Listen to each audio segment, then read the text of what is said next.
Halo semuanya, balik lagi nih. Hari ini kita bakal bongkar misteri dari salah satu bentuk geometri yang paling sering kita temui.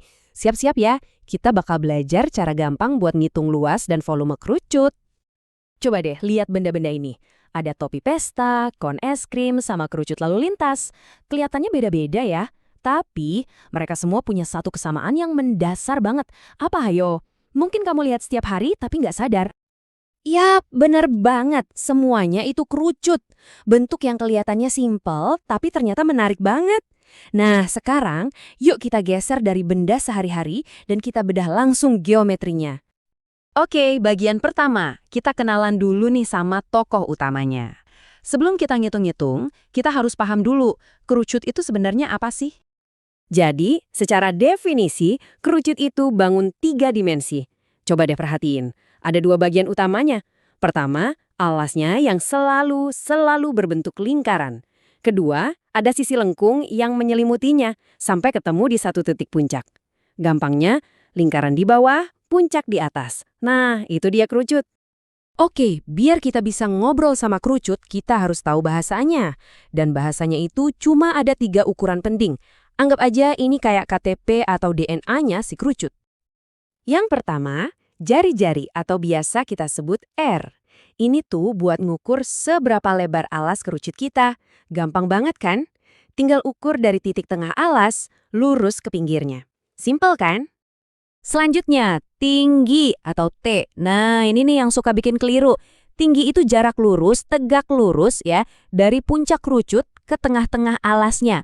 Bukan sisi miringnya loh ya, ini tinggi aslinya si kerucut.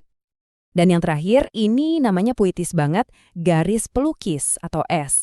Ini tuh panjangnya sisi miring kerucut. Coba deh bayangin kamu taruh penggaris dari puncak ke pinggir alas mana aja. Nah, itulah panjang S. Dan ini penting banget buat perhitungan kita nanti. Baik, kita masuk ke perhitungan pertama. Bayangin deh kamu mau bikin topi ulang tahun dari karton. Nah, berapa banyak karton yang kamu butuhin buat bagian kerucutnya aja? Nggak termasuk alasnya ya. Itulah yang namanya luas selimut dan sekarang kita bakal hitung. Dan ini dia formula saktinya. Luas sama dengan Pi dikali R dikali S. Pi RS. Gampang kan ngapalinnya? Luas selimut ini pada dasarnya ditentukan oleh 2 hal. Seberapa lebar alasnya, yaitu R, dan seberapa panjang sisi miringnya, yaitu S. Prosesnya gampang banget kayak ikutin resep aja. Pertama, cari tahu dulu nilai R sama S-nya berapa. Kedua, tinggal kaliin aja 2 angka itu. Terakhir, kalikan hasilnya sama Pi. Udah deh, selesai. Yuk, kita coba pakai angka biar kebayang.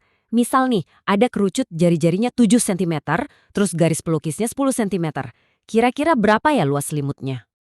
Dan hasilnya 220 cm persegi. Keren kan? Gimana caranya?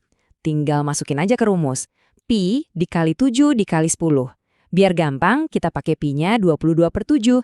Jadi, 22/7 dikali 7, 7-nya bisa dicoret kan? Sisanya tinggal 22 dikali 10. Tuh, gampang banget. Pokoknya, selama kamu tahu mana R dan mana S, dijamin gak bakal salah. Nah, sekarang kita pindah. Tadi kan kita ngomongin kulitnya. Sekarang kita ngomongin isinya. Kalau tadi soal kertas buat topi, sekarang soalnya seberapa banyak es krim yang bisa muat di dalam konnya.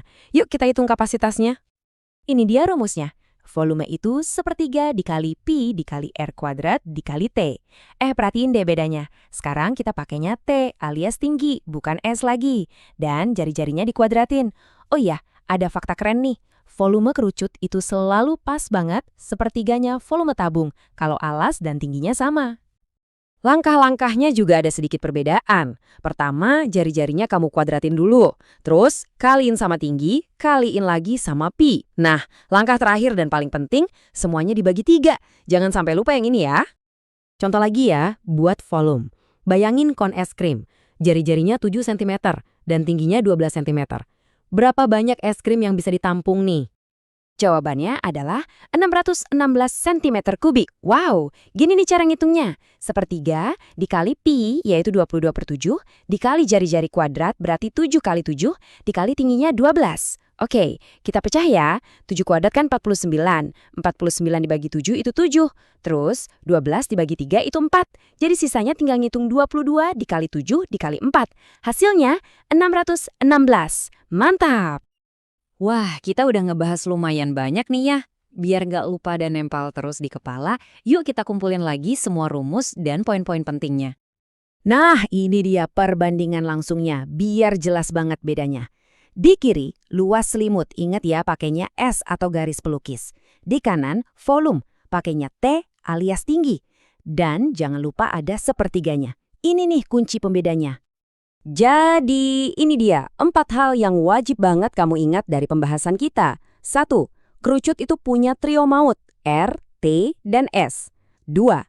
Luas selimut itu buat ngukur kulit luarnya. 3. Volume itu buat ngukur isinya. Dan yang keempat, ini yang paling krusial. Jangan pernah ketukar antara tinggi yang tegak lurus, si T, sama garis pelukis yang miring, si S. Nah sekarang tantangan buat kamu. Coba deh lihat-lihat di sekitar kamu. Di rumah, di jalanan, di dapur, di mana aja. Temuin satu benda bentuknya kerucut, terus coba iseng-iseng ambil penggaris, ukur, terus hitung deh luas selimut atau volumenya. Selamat mencoba ya, dan sampai ketemu di pembahasan seru lainnya.